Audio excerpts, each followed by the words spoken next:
Siapa yang bilang gulma itu merugikan? Belum tentu ya teman-teman. Ternyata gulma itu juga bisa menguntungkan loh. Yang penting kalian harus tahu caranya. Jadi nggak harus terus-menerus dibasmi ya. Apalagi pakai herbisida. Jadi pastikan kalian tonton video ini sampai selesai.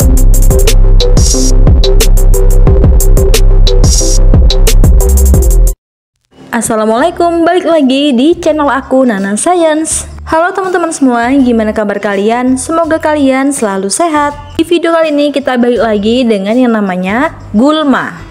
Kalau ngomong-ngomong soal gulma, pasti dong kan tuh mikirnya nggak ada manfaatnya sekali sih gulma itu. Pasti juga kan tuh bakal mikir, capeknya basmi lagi, capeknya cabutin lagi. Emang sih kalau gulma itu berada di sekitar tanaman pokok yang kita tanam, misalnya kayak sayur-sayuran atau enggak tanaman hias, itu kan sangat mengganggu karena dia juga bisa menyerap nutrisi yang ada di media tanam tersebut atau enggak di tanah tersebut. Akhirnya tanaman yang kita tanam tadi itu kekurangan nutrisi karena berebut nutrisi dengan si gulma tadi.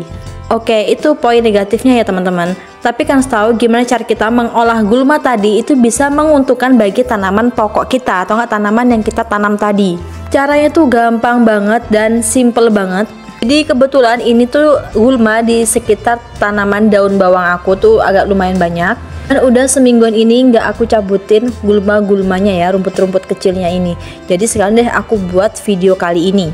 Jadi hal pertama yang harus kita lakukan adalah mencabuti gulma-gulma yang ada di sekitar tanaman kita. Kemudian kita kumpulkan aja ya.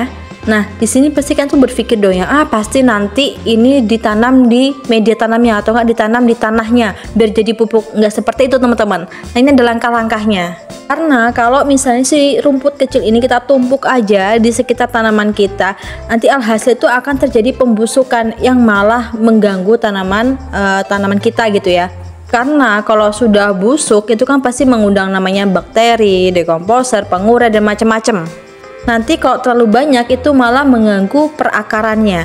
Jadi langkah-langkahnya tuh simple banget teman-teman. Ini kan kumpulkan dulu semuanya. Kemudian kalian letakkan itu kurang lebih sekitaran 10 cm dari tanaman inti ya. Nah, di sini nih rumputnya udah pada layu teman-teman, kan ini udah di sore hari. Tadi pagi aku cabutin, kemudian aku ada urusan lain jadi nggak sempat lanjutin videonya. Jadi sore hari ini baru sempat lanjutin videonya. Tapi nggak apa-apa, ini rumputnya belum sempat busuk, dia cuma layu aja. Nah, jadi setelah kita cabutin rumput-rumputnya, kita akan menggemburkan media tanam atau enggak tanahnya ini ya, kita gemburkan supaya apa? Supaya pori-pori tanah itu terbuka, enggak tertutup. Karena kalau tertutup nanti sirkulasi udara ke akar itu akan susah atau enggak terhambat.